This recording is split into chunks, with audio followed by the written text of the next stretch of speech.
अस्सलाम वालेकुम students, basic anatomy और फिजियोलॉजी पढ़ने के बाद अब हम बात करते हैं पल्मोनरी असेसमेंट की।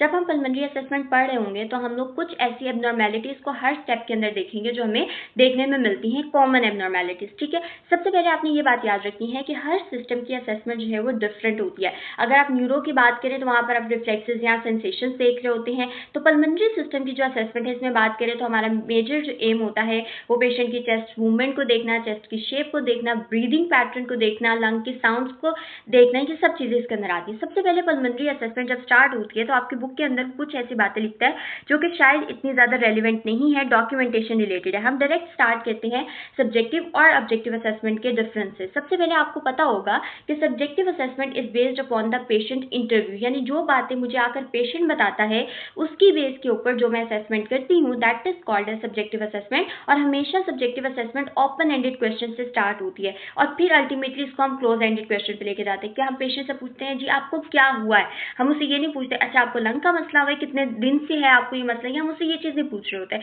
हम स्टार्ट ही अपना जो है वो कर ले रहे होते हैं कि पेशेंट को मसला क्या है, फिर पेशेंट अपनी प्रॉब्लम बताता है और फिर हम उसको नैरो डाउन करते हुए अब क्लोज एंडेड क्वेश्चन के ऊपर आ जाते हैं। और इस सब की बेस पे जो असेसमेंट होती है that is called as subjective assessment. Then हमारे पास होती है ऑब्जेक्टिव असेसमेंट। ऑब्जेक्टिव असेसमेंट कोई भी थेरेपिस्ट जो है कोई भी एग्जामिनेशन परफॉर्म करता है, कोई स्पेशल टेस्ट यूज करता है या कोई भी मेजरमेंट्स वगैरह लेता है, कोई स्केल यूज करके करता है, उसको आप ऑब्जेक्टिव असेसमेंट कहते हैं। ठीक है, तो ये बहुत ज्यादा सिंपल है। पल्मोनरी सिस्टम में ऑब्जेक्टिव असेसमेंट की जब हम बात करते हैं तो मोस्ट कॉमन जो टेस्ट यूज हो रहे होते हैं स्पायरोमेट्री, एबीजीज यानी एट्रियल ब्लड गैसेस, या और हमारे पास जो है वो सिंपल वर्ड्स में चेस्ट रेडियोग्राफ्स भी हो सकते हैं। ठीक है, अब हम पल्मोनरी सिस्टम के एग्जामिनेशन की बात करते हैं ना तो हमारे पास 4 इंपॉर्टेंट स्टेप आते हैं। Number 1 inspection, number 2 is palpation, number 3 is percussion and number 4th is auscultation. ठीक है, ये सब चीजें हमारे पास आती है एग्जामिनेशन के स्टेप्स पे।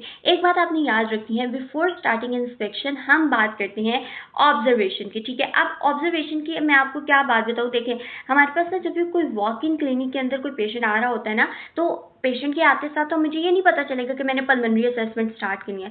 पेशेंट मेरे पास चल कर आएगा, मैं उसकी कंडीशन को ऑब्जर्व करूंगी और अगर पेशेंट के अंदर कोई ऐसे साइंस दिखे, यानी पेशेंट जो है उसको सांस चल रहा है, वो सांस नहीं ले पा रहा प्रॉपर्ली, ठीक है, या फिर पेशेंट को अगर मैं देख रही हूँ साइनोसिस है, ठीक है, पेशेंट की सब चीज़ें असेस करने के बाद, जनरली ऑब्जर्व करने के बाद ही तो मुझे पता चलेगा ना कि मैंने इसकी असेसमेंट जो है वो पल्मोनरी करनी है। ऐसा तो नहीं है कि मैं कहूँगी कि जी मैं कोई भी पेशेंट आ गया और मैं उसकी जो है वो पल्मोनरी असेसमेंट करना स्टार्ट कर दूँ, नहीं, हम जनरल ऑब्जर्वेशन से स्टार्ट करते हैं। तो हमेशा जनरल ऑब्जर्वेशन अगर आप तो अपने क्लिनिक के अंदर कर रहे हैं या आईसीयू के अंदर कर रहे हैं, सो दैट वेरी सबसे पहले आप लोगों ने क्लिनिक के अंदर ये देखना होता है कि पेशेंट की शॉर्टनेस ऑफ ब्रेथ क्या है, साइन ऑफ डिस्ट्रेस या फिर साइनोसिस के साइंस तो प्रेजेंट नहीं है। फिर अगर आप जो है आईसीयूज में देख रहे हैं तो आपने ये देखना है कि पेशेंट की लेवल ऑफ कॉन्शियसनेस क्या है। अगर पेशेंट कॉन्शियस है फिर आपने इसका स्पीच पैटर्न देखना होता है। ठीक है, उसके बाद आपने वेंटिलेटरी सपोर्ट देखनी होती है, बहुत ज्यादा इंपॉर्टेंट है कि वेंटिलेटर के मोड्स कौन कौन से होते हैं। उसके बाद आपने कार्डियोवास्कुलर सपोर्ट देखनी होती है। ये सब चीजें असेस करने के बाद जो है वो उसमें आपने उसकी एक हिस्ट्री देखनी होती है एस्पिरेशन की। ये सब चीजें असेस करते हैं आप जब आप जाते हैं आईसीयू के अंदर। ठीक है, जनरल ऑब्जर्वेशन करने के बाद अब आप स्टार्ट करते हैं the assessment of chest abnormalities. आपको चेस्ट की नॉर्मल शेप का पता होना चाहिए कि इन्फेंट के अंदर क्या होती है और एडल्ट के अंदर क्या होती है। हमें पता है कि हमारे थोरेसिक केज के पीछे जो है वो थोरेसिक स्पाइन होती है और ये आगे हमारी रिब्स लगी होती है। वो कहता है कि आपकी जो थोरेसिक स्पाइन से जो रिब का एंगल है that angle should be 45 degree normally. ठीक है, अब एक हमें ये बात पता है, फिर हमें पता है कि हमारे पास एक होता है एंटीरो पोस्टीरियर डायमीटर, यानी थोरेसिक स्पाइन से आपके रिब केज की जो है ना वो हमारे पास फ्रंट और बैक का क्या डायमीटर होता है। फिर हमारे पास एक होता है ट्रांसवर्स डायमीटर, यानी एक आर्म पिट से एक साइड ऑफ द बॉडी से लेफ्ट टू राइट कितना ज्यादा डायमीटर है, दैट इज ट्रांसवर्स डायमीटर। ठीक है, ये ऑलरेडी हम डिस्कस भी कर चुके हैं। तो वो कहते हैं कि जो नॉर्मल इन्फेंट होता है उनके, हमें पता है ना इन्फेंट्स के अंदर जो ब्रीदिंग है वो उसका रेट ज्यादा होता है, ऑलमोस्ट 40 ब्रेथ्स पर मिनट होता है, जबकि एक नॉर्मल जो एडल्ट होता है उसके अंदर 60 to 20 पे हमें देखने को मिलता है। तो वो कहते हैं कि नॉर्मल जो इन्फेंट होता है क्योंकि उसकी ब्रीदिंग ज्यादा होती है तो उसके अंदर जो है वो चेस्ट का जो है यूजुअली बैरल शेप्ड होती है, यानी उसका जो एंटीरो पोस्टीरियर डायमीटर है वो ट्रांसवर्स डायमीटर से ज्यादा होता है। ठीक है, आई होप कि ये चीज आपको समझ आ गई होगी। उसके बाद अगर नॉर्मल एडल्ट की बात करें तो एडल्ट के अंदर वो कहता है कि जो ट्रांसवर्स डायमीटर होता है वो ज्यादा होता है एंटीरो पोस्टीरियर डायमीटर से। ठीक है, उसके बाद उसने सिंपल वर्ड्स में हम लोग को बैरल चेस्ट की एक एबनॉर्मेलिटी अगर हम लोग बात करें तो उसके अंदर वो कहता है कि जो एंटीरो पोस्टीरियर डायमीटर अगर किसी का इंक्रीज इंक्रीज है ट्रांसवर्स डायमीटर की निस्बत, तो फिर आप उसको कहते हैं दैट इज बैरल चेस्ट, और इसके अंदर यूजुअली एस्थमा या फिर जो है वो एम्फाइसीमा की केसेस के अंदर देखने को मिलती है। देन हम बात करें फनल चेस्ट की, तो फनल चेस्ट इस तरह की एबनॉर्मेलिटी होती है जिसमें lower portion of the thorax या स्टर्नम के अंदर एक डिप्रेशन होता है, उसको आप कहते हैं दिस इज फनल चेस्ट। और जाहिर सी बात है यहाँ पर डिप्रेशन है तो कुछ इंपॉर्टेंट कार्डिक स्ट्रक्चर्स भी नीचे पड़े हुए हैं, कुछ इंपॉर्टेंट वेसल्स भी पड़ी हुई हैं, तो ये डिप्रेशन उन वेसल्स को कंप्रेस करके प्रॉब्लम कॉज करता है। फिर हमारे पास आती है काइफोस्कोलियोसिस। नाम से पता चल रहा है कि इसके अंदर हमें दो तरह के कर्वेचर्स देखने को मिलेंगे, लैटरल कर्वेचर यानी आपको स्कोलियोसिस देखने को मिलेगा, स्पाइनल रोटेशन भी साथ होगी, उसके अलावा आपको यहाँ पर काइफोसिस भी देखने को मिलेगा, ठीक है। देन आप लोगों ने याद रखना है कि हमारे पास एक और एबनॉर्मेलिटी होती है दैट इज पिजन चेस्ट। वो कहता है कि इसके अंदर आपकी जो स्टर्नम है वो कुछ आउटवर्ड प्रोट्रूड करती है, ठीक है। एक तो होता है कि normal anteroposterior diameter as a whole है, लेकिन इसमें जो आपकी स्टर्नम है उसका एक पोर्शन जो है वो आउटवर्ड प्रोट्रूड करता है, that is called as pigeon chest. Then हमारे पास आती है hyperinflation, that is a condition actually. तो इसके अंदर वो कहते हैं कि हमने पढ़ा ना normal angle should be 45 degree, इसके अंदर उसका जो नॉर्मल एंगल है वो लॉस हो जाता है और वो बिल्कुल एक जो है ना हॉरिजॉन्टल हो जाता है, ठीक है। ये बात आपने याद रखनी है। और इसके अंदर ये भी बात इंपॉर्टेंट है कि हाइपर इन्फ्लेशन के रिजल्ट में, यानी बहुत ज्यादा अगर कोई जो है वो तेज से सांस ले रहा है तो उसके रिजल्ट में, एक्सेसिव ब्रीदिंग कर रहा है तो उसके रिजल्ट में ये चीज रिजल्ट होती है।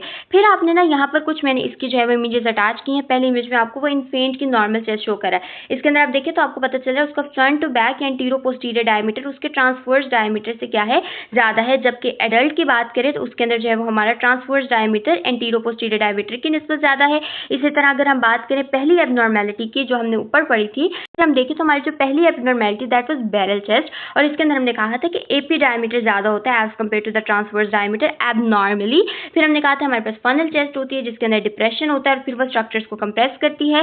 देन हम लोगों ने कहा था हमारे पास काइफोस्कोलियोसिस होता है, ये चीज हमने पढ़ी थी वो आपको यहाँ पर क्लियरली शो हो रहा है। और देन हम लोगों ने कहा था कि अगर हमारे पास जो है वो अगर स्टर्नम आउटवर्ड प्रोट्रूड कर जाती है that is called as pigeon chest, ठीक है। तो ये this is all about the basic definition या बेसिक एबनॉर्मेलिटीज जो हमें चेस्ट के केस में देखने को मिलती हैं। देन हम बात करेंगे अपनी दूसरी चीज के ऊपर, वो है ब्रीदिंग पैटर्न। जब भी हम लोग देख रहे होते हैं तो हमने ये बात का ख्याल रखना है कि पेशेंट नॉर्मल ब्रीदिंग कर रहा है या एक्सेसिव ब्रीदिंग कर रहा है। इसमें हमने मसल्स की यूज को ऑलरेडी डिस्कस कर लिया, उसमें हम डिटेल में नहीं जाएंगे। अगर हम ब्रीदिंग पैटर्न की बात करें, ये सब बातें जो है वो आपकी इंस्पेक्शन के अंदर आती हैं। जनरल ऑब्जर्वेशन हमने ऑलरेडी डिस्कस कर ली हुई है, ये सब चीजें जो है ना वो हमारी इंस्पेक्शन के अंदर आती है, just to be very clear, ठीक है। उसके बाद हमारे पास सबसे पहले आती है कुछ इंपॉर्टेंट एबनॉर्मल ब्रीदिंग पैटर्न्स होते हैं। इसके अंदर वो कहते हैं कि पहली रेस्पिरेशन होती है that is called as Kussmaul respiration, that is very simple. वो कहते हैं कि अगर कोई इंसान जो है first minute of its breathing या first minute of inspiration exhalation उसकी जो रैपिड और डीप ब्रीदिंग होती है इसको आप कहते हैं कोसमाउथ रेस्पिरेशन, और यूजुअली कहाँ पर होती है, मेटाबॉलिक एसिडोसिस के अंदर, ठीक है। देन हमारे पास आती है काइंड स्ट्रोक ब्रीदिंग, इसको डिफरेंट तरह से लोग जो है वो कर रहे होते हैं प्रोनाउंस, तो आप ये बात याद रखें। काइंड स्ट्रोक या चाइन स्ट्रोक जो भी आप इसको कहना चाहते हैं, बेसिकली ना एक इरेगुलर सा ब्रीदिंग पैटर्न होता है जिसके अंदर ना डिफरेंट साइकिल्स होती है। पहले पेशेंट ना तेज जो है ना वो डीप ब्रीदिंग करेगा, डीप ब्रीदिंग करने के बाद उसकी प्रोग्रेसिवली शैलो ब्रेथ होगी, मतलब पहले वो बहुत जोर से सांस लेगा, उसके बाद जो है वो बस तेजी तेजी से सांस लेना शुरू हो जाएगा, उससे एक साइकिल होती है। और यूजुअली न्यूरोलॉजिकल डिसऑर्डर्स के अंदर होता है या नार्कोटिक्स अगर ले रहा है उसकी वजह से। आपको हमें ना जब स्ट्रोक पढ़ा था तो स्ट्रोक के अंदर हमने कहा था कि एक एबनॉर्मेलिटी होती है, कॉम्प्लिकेशन होती है जिसमें ना इंट्राक्रेनियल प्रेशर ज्यादा होने की वजह से क्या हो जाता है, सेरिब्रल एडीमा। तो सेरिब्रल एडीमा के केस में भी ये आपको ब्रीदिंग पैटर्न देखने में मिलता है। देन हमारे पास आता है एटैक्सिक ब्रीदिंग। एटैक्सिक ब्रीदिंग, एटैक्सिया जहां भी आता है तो सेरिबेलम आता है, ठीक है। सेरिबेलर डिजीजेस के अंदर एटैक्सिक ब्रीदिंग आपको देखने में मिलती है। अनकोऑर्डिनेटेड जो है वो ब्रीदिंग पैटर्न होता है, डीप और शैलो ब्रीदिंग्स आती है ब्रीदिंग की, यानी चेस्ट की जो मूवमेंट्स है वो काफी हैप्पीजर्ड सी और अनकोऑर्डिनेटेड से हो रही है। लंग्स की एक्सपेंशन या रिलैक्सेशन भी इसी तरह से हो रही है। देन हमारे पास आती है एपनॉस्टिक ब्रीदिंग। इसके अंदर वो कहते हैं कि ना एन से आपने याद रख लेना कि प्रोलॉन्ग इंस्पायरेशन होती है तो उसको आप कहते हैं दिस इज एपनॉस्टिक ब्रीदिंग। देन हमारे पास आती है प्रोलॉन्ग एक्सपायरेशन। प्रोलॉन्ग एक्सपायरेशन के अंदर कहते हैं कि यूजुअली उन पेशेंट्स के अंदर होती है जिनको ऑब्स्ट्रक्टिव लंग डिजीजेज होती हैं, ठीक है, क्योंकि उनकी जो है ना कहीं रेस्पिरेटरी ट्रैक के अंदर कहीं ना कहीं ऑब्स्ट्रक्शन पड़ी होती है, तो उनको जो है ना वो एक सेंस ऐसी होती है, एक ऐसी फीलिंग होती है कि सांस जो है वो रुक रहा है, ठीक है। तो उसके लिए वो प्रोलॉन्ग जो है ना वो एक्सपायरेशन कर रहे होता है। देन हमारे पास आती है पर्स लिप ब्रीदिंग। इसके अंदर क्या होता है कि जैसे सीटी बजाते वक्त अपने लिप्स को अपोज किया जाता है, बिल्कुल इसी तरह पेशेंट जो है ना वो अपने लिप्स को अपोज कर लेता है ताकि जो है वो एक प्रेशर अंदर मेंटेन हो सके और जो है वो फ्लॉपी एयरवेज जो है वो प्रॉपर्ली कोलैप्स ना कर सके। तो बेसिकली सिंपल वर्ड्स में अगर अपने लिप्स को अपोज कर रहा है तो उस दौरान जो भी आपको ब्रीदिंग पैटर्न देखने को मिलता है that is called as purse lip breathing. उसके बाद हमारे पास ना कुछ ऐसी एबनॉर्मलिटीज होती है चेस्ट की मूवमेंट रिलेटेड, जिसमें हमारे पास इंटरकॉस्टल इनड्राइंग आती है। अभी तक हम लोगों ने कहा कि जब हम इंस्पेक्शन कर रहे थे तो हम लोगों ने स्टार्ट किससे किया, हम लोगों ने कहा कि हमने पहले पेशेंट का नॉर्मल चेस्ट देख ली, चेस्ट की शेप देख ली, देन हम लोगों ने स्टार्ट किया चेस्ट के पेशेंट के ब्रीदिंग पैटर्न के बाद, और अब हम चेस्ट की मूवमेंट देख रहे हैं। तो आपकी जो एबनॉर्मल चेस्ट मूवमेंट्स आती है ना उसके अंदर वो कहते हैं कि पहली चीज आती है कि जो आपकी जो चेस्ट होती है ना, हमें पता है कि हमारे रिब्स के दरमियान मसल्स होते हैं जिनको हम कहते हैं इंटरकॉस्टल मसल्स। ठीक है, ये जो इंटरकॉस्टल मसल्स होते हैं वो कहते हैं कि इनकी जब ये इंटरकॉस्टल इनड्राइंग होती है, लार्ज नेगेटिव प्रेशर होता है इनसाइड द लंग, तो इन मसल्स को या इस तरह की जो स्किन और फेशिया होती है इसको अपने अंदर जो है वो करना शुरू हो जाता है इनड्रॉ, इसको हम कहते हैं that is called as intercostal indrawing. Then हमारे पास आता है पैराडॉक्सिकल मूवमेंट। पैराडॉक्सिकल मूवमेंट ना बहुत सिंपल है, हमें पता है कि जब भी इंस्पायरेशन होती है तो हमारी चेस्ट कैविटी एक्सपैंड करती है, आपकी चेस्ट आउटवर्ड मूव करती है। ऑन द अदर हैंड जब एक्सपायरेशन होती है तो रिलैक्सेशन होती है। ठीक है, ये चीज़ आती है। तो इसके अंदर वो कहता है कि ये सब कुछ जो है वो अब उल्टा हो जाएगा। ठीक है, उल्टा वो कहते हैं कि अब आपकी जो है ना वो पैराडॉक्सिकल ब्रीदिंग के अंदर चेस्ट वॉल इनवर्ड मूव करेगी। जब चेस्ट वॉल इनहेलेशन के दौरान इनवर्ड मूव कर रही है, ऑब्वियसली लंग को स्पेस ही नहीं मिल रही, so that's a very severe condition. और इसमें वो कहता है कि आपकी पूरी chest wall as a whole भी हो सकती है, उसका एक सेगमेंट भी हो सकता है, खाली स्टर्नम के ऊपर भी हो सकती है। तो वो कहते हैं कि जब हम बात करते हैं ना अपनी लोअर थोरेसिक वॉल की या लोअर चेस्ट वॉल की, तो उस दौरान आपको जो ब्रीदिंग पैटर्न देखने को मिल रहा होता है पैराडॉक्सिकल, तो उसको आप कहते हैं दैट इज होवर्ड साइन। ठीक है, देन हम लोगों ने इंस्पेक्शन कर ली, तो अब हम स्टार्ट करते हैं पैल्पेशन से। पैल्पेशन मीन कि हम लोग किसी चीज़ को टच करके फील कर रहे होते हैं। पैल्पेशन में सबसे पहले हम ट्रैकिया की पोजीशन को चेक करते हैं। हमने एनाटॉमी में पढ़ा था कि दोनों रिब्स के दरमियान, दोनों क्लैविकल के दरमियान एक नोच होती है that is called as jugular notch. Jugular notch से आपने ऊपर ऊपर आते जाना है और फिर ट्रैकियल रिंग्स को आपने जो है वो मिड लाइन के अंदर पैल्पेट करते जाना है। ठीक है, अगर ये लेफ्ट राइट डेविएट है दैट मीन्स कहीं ना कहीं न्यूमोथोरैक्स जो है वो अंदर है। ठीक है, उसके बाद हमारे पास आते हैं टेंडर एरियाज। टेंडर एरियाज बड़े ज़्यादा इंपॉर्टेंट है कि कुछ भी मे बी कोई भी ऐसा ट्रॉमा हुआ है, कोई भी इंजरी हुई है, इंटरनल ब्लीडिंग हुई है, तो आपको स्किन के ऊपर एक तो ब्लू एरियाज देखने को मिलेंगे और उसके बाद जब आपको टच करेंगे तो पेशेंट को पेन भी होगी। इसके अलावा एक कंडीशन होती है that is called as surgical emphysema. Surgical emphysema जब आप देख रहे होते हैं ना तो उस दौरान जब आप एयर जो है ना कहीं आपका जो फ्लूइड है या एयर है ना, एम्फाइजीमा में बेसिकली होती है कि एयर ट्रैप हो जाती है आपके जो है ना लंग्स के अंदर। तो इस तरह से ना आप जब उसको कर रहे होते हैं ना और इसमें जो एयर होती है ना वो कहीं ना कहीं आपकी प्लूरल कैविटी, आपकी प्लूरल कैविटी के अंदर आना शुरू हो जाती है। तो आपने ना जब उसको पैल्पेट करते हैं ना तो आपको फील होता है कहीं ना कहीं क्रैकलिंग या बबलिंग अंदर फील होती है आपको। तो that is also a very important mark है जब आप क्या कर रहे होते हैं, सिंपली असेस कर रहे होते हैं, पैल्पेट कर रहे होते हैं पल्मोनरी सिस्टम को। फिर आपके पास यहाँ पर इंपॉर्टेंट चीज़ आती है टेक्टाइल फ्लेमाइटिस। ठीक है, फ्लेमाइटिस बेसिकली एक वाइब्रेशन होती है। जब आप बोल रहे होते हैं तो आपके वोकल कॉर्ड से जो आपकी चेस्ट कैविटी के ऊपर एक वाइब्रेशन फील होती है, आप हाथ रख के देख भी सकते हैं अपनी चेस्ट कैविटी के ऊपर, तो उसका फ्लेमाइटिस कहते हैं। फ्लेमाइटिस ना दो तरह का होता है, वोकल हो सकता है, टेक्टाइल हो सकता है। ठीक है, तो आपने ना जब टेक्टाइल फ्लेमाइटिस को जो है पैल्पेट करके टेक्टाइल फ्लेमाइटिस को चेक करते हैं, ऑस्कल्टेट करके वोकल फ्लेमाइटिस को चेक करते हैं।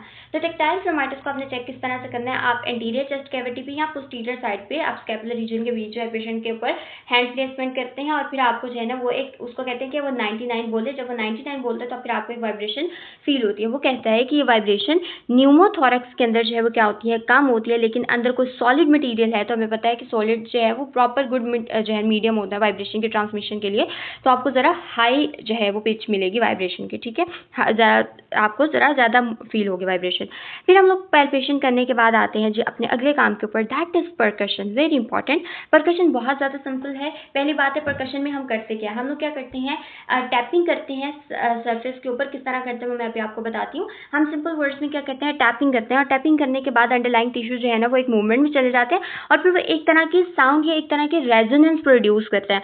वो चीज़ आप जो है वो फील कर रहे होते हैं। परकशन खाली पल्मोनरी सिस्टम में नहीं बल्कि किसी और सिस्टम में भी आप जो है वो कर सकते हैं। ठीक है, सो दैट्स वेरी सिंपल। आप परकशन करते किस तरह से हैं, परकशन करना बहुत ज़्यादा आसान होता है। आपने जो अपनी फिंगर को, मिडिल फिंगर को एक हैंड की प्लेस करना होता है इंटरकॉस्टल स्पेस के अंदर। इंटरकॉस्टल स्पेस पे जब आप प्लेस करते हैं, पहली बात अपनी ख्याल रखते हैं, it should be hyper extended. अगर वो हाइपर एक्सटेंडेड नहीं होगा तो आपको प्रॉपर रेजोनेंस फील नहीं होगी। आपने उसको हाइपर एक्सटेंडेड रखना है। देन दूसरे हाथ की मिडिल फिंगर से जो है ना आपने उसको टैप करना स्टार्ट करना है, ठीक है। याद रखते हैं कि टैपिंग आपके हमेशा 90 डिग्री के एंगल के ऊपर होनी चाहिए। आपने आगे पीछे कहीं से नहीं आना, सिर्फ प्रॉपर्ली ऊपर रख के 90 डिग्री के एंगल से आपने टैप करना स्टार्ट करना है, ठीक है। ओके, तो स्टूडेंट्स परकशन करते किस तरह से है। बेसिकली ये हमारी मिडिल फिंगर होती है, सिर्फ हमने इस फिंगर को जो है वो इंटरकॉस्टल स्पेस के अंदर प्लेस करना होता है। याद रखना है कि ये फिंगर जो है वो हमेशा क्या होगी, हाइपर एक्सटेंडेड होगी, ठीक है। ऐसे आपने इसको ढीला नहीं छोड़ना, इसको आपने उस जगह पे प्लेस करना होता है। फिर आपने ये दूसरे हैंड की मिडिल फिंगर को जो है वो कुछ इस तरह से जो है वो करना होता है 90 डिग्री के, ऐसे करके नहीं, सिर्फ आपने एग्जैक्ट ऊपर 90 डिग्री के एंगल पर रखते हुए इसको जो है ना वो स्ट्राइक करना होता है। और आपको जो है वो आवाज़ आती है, टैप करना होता है और आपको एक आवाज़ आती है लंग के अंदर, जो आपको साउंड आती है दैट इज अ रेजोनेंस, ठीक है। किस परकशन है वो नॉर्मल भी हो सकती है, परकशन जो है वो एबनॉर्मल भी हो सकती है। अगर आपको जो है वो लंग के अंदर कोई ना एयर में है, कोई इस तरह की चीज़ है, एयर है लंग के अंदर, तो आपको एक हाइपर रेजोनेंट नोट देखने को मिलेगा, आवाज़ बहुत तेज़ मिलेगी। जबकि अगर आप बात करें कि लंग्स के अंदर कोई कंसोलिडेशन है, कोई हार्डनिंग है, सॉलिड मैस हुआ हुआ है, तो उस वक्त आपको जो है वो जो भी देखने को मिलेगा percussion note, that is called as dullness. जब उसको टैप करेंगे तो आपको कोई प्रॉपर साउंड देखने को नहीं मिलेगी। यू कैन फील इट जब आप पर्टिकुलरली करेंगे। और थाई के ऊपर अगर आप करते हैं तो आपको फ्लैटनेस या डलनेस ही फील होती है। देन हम बात करते हैं ऑस्कल्टेशन की। Auscultation is very simple. इसके अंदर आप स्टेथोस्कोप यूज करते हुए लंग की साउंड को सुनते हैं और फिर असेस करते हैं इफ इट इज नॉर्मल और नॉट। जो है हमारे पास साउंड नॉर्मली जो है वो हमारे पास दो तरह की होती है, बल्कि तीन तरह की होती है, वेजिकुलर, ब्रोंकियल और ब्रोंकोवेजिकुलर।